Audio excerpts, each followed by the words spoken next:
वालेकुम रहमतुल्लाह। मैं हूं तबीब उसामा अनवर और आप देख रहे हैं हेल्थ सीक्रेट। आज हम लौंग के बारे में बात करेंगे। ये बुनियादी तौर पे एक दरख्त की खुश्क हुई कलियां होती हैं या खुश्क शुदा फूल आप इन्हें कह सकते हैं। आम तौर पे ये सदाबहार दरख्त होता है। कोरिया, जापान, चाइना के भी कुछ इलाकों में पाया जाता है। शमाली हिंद के कुछ इलाकों में भी इसका वजूद है। हर तरफ से इसकी शाखें चारों तरफ फैली होती हैं। इसके फूल सब्ज़ रंग के फूल होते हैं इसके, और जब ये खुश्क हो जाते हैं तो ये ब्राउन रंग के हो जाते हैं। ये जो फूल होते हैं जब इंतहाई खुश्क हो जाते हैं, सुकड़ जाते हैं, तो लौंग की शक्ल इख्तियार कर लेते हैं। आम तौर पे लौंग के दरख्त को भी लौंग ही कहा जाता है, लौंग का दरख्त ही कहा जाता है। इसकी खुशबू बहुत तेज़ होती है, जायका भी इसका थोड़ा सा तल्ख होता है और तेज़ जायका होता है इसका।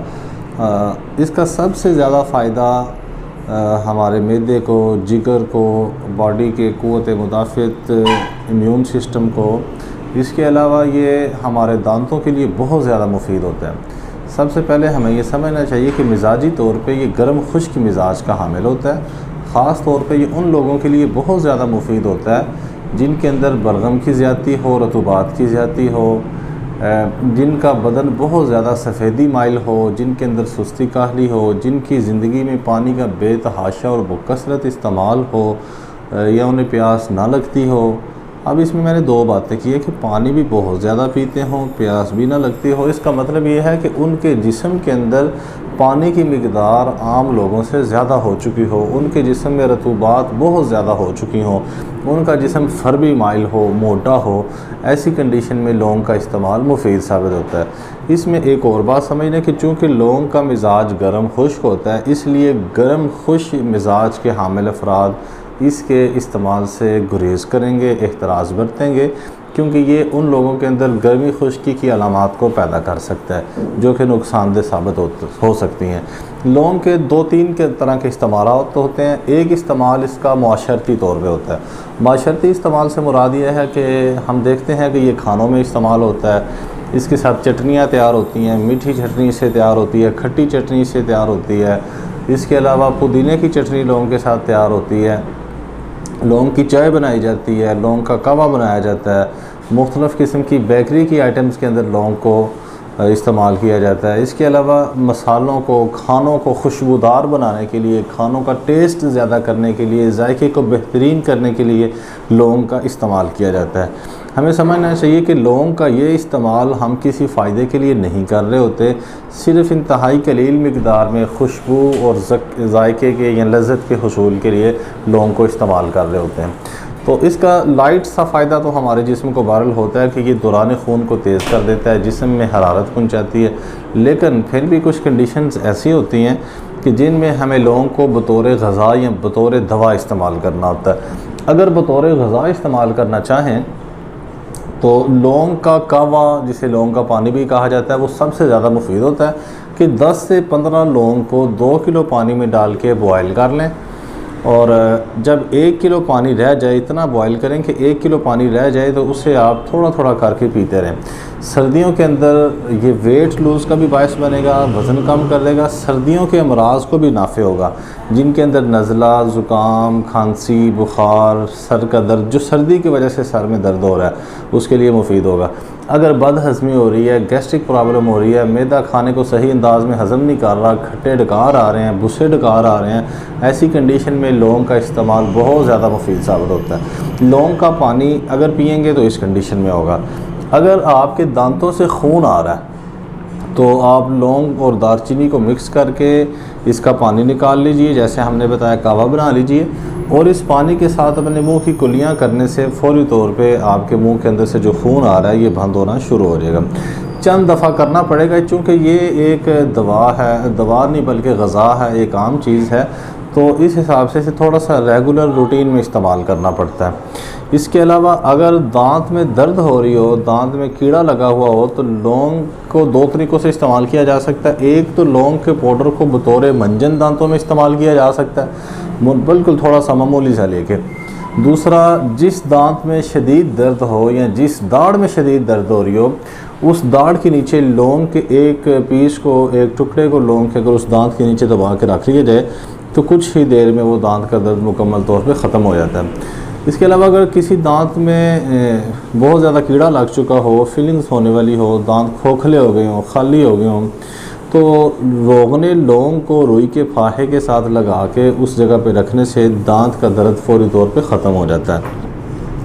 दांतों के लिए तो ये इंतहाई मुफीद तरीन दवाई असरात की हामिल बूटी है। इसे दवा कह लें, ग़ज़ा कह लें, बूटी कह लें, हर्ब कह लें। अगर हम देखें कि बॉडी के अंदर सुस्ती आ रही है, काहली आ रही है, जिस्म ढल हो रहा है, इंतहाई ज़्यादा ब्लड प्रेशर लो हो रहा है, तो उस कंडीशन में लौंग का पानी बहुत ज़्यादा मुफीद साबित होता है। इसे इस लौंग का कहवा भी कहा जाता है। लौंग और दालचीनी को मिक्स करके उसमें 1 चम्मच शहद मिक्स करके पीने से सुस्ती, काहली की सारी अलामात दूर हो जाती हैं। अगर ब्लड प्रेशर लो हो रहा हो, सर में चक्कर आ रहे हों या दर्द हो रहा हो, तो ऐसी कंडीशंस भी ख़त्म हो जाती हैं। इसके अलावा अगर देखा जाए तो लौंग को मुकव्वी जिगर के तौर पर भी इस्तेमाल किया जाता है कि अगर ऐसी कंडीशंस, अगर खून पैदा मुसलसल मुकम्मल तौर पे नहीं हो रहा, बॉडी की रंगत हल्की नीली या सब्ज़ी माइल हो चुकी है। बाज़ लोगों में खून की कमी की वजह से 2 किस्म की रंगत आती हैं। एक में रंग पीला होना शुरू हो जाता है, एक में रंगत नीली होना शुरू हो जाती है। तो ऐसी कंडीशन जिसमें होंठों की या चेहरे की रंगत नीली या सब्ज़ी माइल होना शुरू हो जाए, ऐसी कंडीशन में लौंग का कहवा बहुत ज़्यादा मुफीद साबित होता है। इसके अलावा अगर रोगने लौंग को किसी ऐसी जगह पे मालिश की जाए जहाँ पे दर्द हो रही हो या तनाव आया हो, खिंचाव आया हो, तो बहुत ज़्यादा मुफीद होता है। लेकिन याद रखें कि रोगने लौंग की डायरेक्ट मालिश करना नुकसानदेह साबित हो सकता है, क्योंकि ये इंतहाई तेज़, अकाल और जालीदार खसियत का हामिल होता है। इसका मतलब ये है कि ये आपके जिस्म पे ख़राश पैदा कर सकता है, ज़ख़म पैदा कर सकता है। अलबत्ता बाज़ लोग इसे फोड़े फिंसियों के लिए इस्तेमाल करते हैं। उसका भी कंडीशन ऐसे होती है कि आप रोगने लौंग को थोड़े से पानी में डाल के अच्छी तरह हिलाएं। ज़ाहिर है लौंग का जो तेल है वो पानी में मिक्स तो नहीं होगा, लेकिन कुछ उसके अंदर असरात आ जाएंगे। अब उस पानी को रुई के साथ आप चेहरे पे लगाएं तो आपके चेहरे के दाग, धब्बे, छाइयाँ, फोड़े, फिंसियाँ ये दूर हो जाती हैं। अलबत्ता लौंग को पीस के पाउडर बना के इसका बाज़ जिस्म के ऊपर जमाद किया जाता है। जमाद करने से मुराद ये है कि उसका लेप किया जाता है मखसूस मुद्दत के लिए। अगर इंटरनल इंजरी आ गई हो, इंटरनल चोट आ गई हो, तो उस जगह पे लौंग के पाउडर का जमाद करना इंतहाई मुफीद साबित होता है। मैं बात कर रहा था कि रोगने लौंग को अगर इस्तेमाल करना है तो इसको डायरेक्ट इस्तेमाल करने के लिए इसकी मिकदार 1 से 3 ड्रॉप, 1 से 3 कतरे होनी चाहिए। 3 कतरों से ज़्यादा किसी सूरत भी इस्तेमाल नहीं करना चाहिए। जो लोग इसे मुसलसल इस्तेमाल करते हैं, ये बात उनके लिए कि जो दवाई के तौर पे इस्तेमाल करते हैं। अगर वो रोगन को इस्तेमाल कर रहे हैं तो 1 से 3 कतरे, अगर वो इसे इस्तेमाल करते हैं पाउडर को तो छोटी चम्मच आधी से थोड़ी सी कम, तकरीबन इसकी मिकदार खुराक 1 ग्राम बनती है। 1 ग्राम इसे आप रोज़ाना इस्तेमाल कर सकते हैं बग़ैर किसी नुकसानात के। इसे इस्तेमाल करने से आपके चेहरे की रंगत सुर्खी माइल होना शुरू हो जाएगी। जिस्म के अंदर ऐसी कंडीशन जिसमें आप बहुत ज़्यादा सुस्ती महसूस करते हैं, थकन महसूस होती है, या ऐसी कंडीशन जिसमें जिस्म टूटा हुआ महसूस होता है कि ऐसे जैसे किसी ने मारा हो, दुखन महसूस हो, ऐसी कंडीशन में लौंग का कहवा, लौंग का पानी जिसे कहा जाता है, आप ऐसा जैसे मैंने बताया 10 से 15 लौंग को 2 किलो पानी में बॉईल करने के बाद जब 1 किलो रह जाए तो वो इस्तेमाल करना ऐसी सारी कंडीशंस में बहुत ज़्यादा मुफीद साबित होता है। अब मैं सबसे लास्ट में सबसे अहम तरीन एक चीज़ बताने जा रहा हूँ। इसको बहुत ज़्यादा इसका फ़ायदा होता है इस्तेमाल करने से, बल्कि इसका बहुत ज़बरदस्त रिज़ल्ट है सेक्शुअल वीकनेस के ऊपर, मर्दाना कमज़ोरी के ऊपर इसका बहुत ज़बरदस्त इस्तेमाल होता है।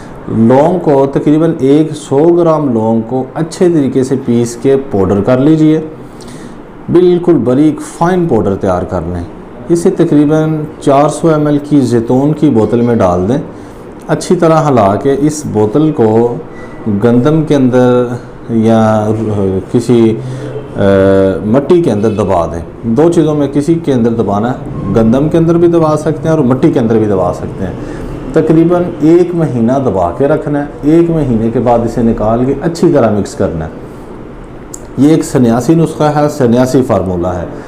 इसका 1 चम्मच बड़ा, ये जो अमेज़ा सा तैयार हो जाएगा, काले रंग का होगा, ब्लैक कलर का होगा, इसका 1 चम्मच इस्तेमाल करें सिर्फ़ 1 चम्मच कोई ऐसा टाइम मुंतखब करेंगे जब बिल्कुल आप ना नहार पेट होंगे, सो के उठे होंगे, ना आप सोने वाले होंगे। अगर रात को इस्तेमाल करना है तो असर से लेके मगरिब तक या मगरिब से थोड़ी देर बाद तक इस्तेमाल किया जा सकता है। अगर आपने सुबह इस्तेमाल करना है तो 10 से 11 बजे के दौरान तकरीबन दूध का एक बड़ा कप और एक ये चम्मच दूध में डाल के मिक्स करके ये पी लें। इसमें आपको थोड़ा सा शहद या चीनी वगैरह डालनी पड़ेगी ताकि दूध आसानी से पिया जाए। नीम गर्म दूध होना चाहिए। चंद दिन के अंदर ऐसे लोग जो बिल्कुल मर्दाना तौर पे अपने अंदर इंतहाई कमज़ोरी महसूस करते हैं, बल्कि ये कह लें कि 70-80 साल के बूढ़ों के अंदर भी जवानी की एक नई उमंग और रौनक आनी शुरू हो जाएगी इसे इस्तेमाल करने के बाद। तो अगर आप लौंग को हमारे बताए हुए किसी भी तरीके के साथ इस्तेमाल करेंगे आपको फ़ायदा होगा, तो फिर इंशाल्लाह आपको हमारी ये वीडियो बड़ी अच्छी लगेगी।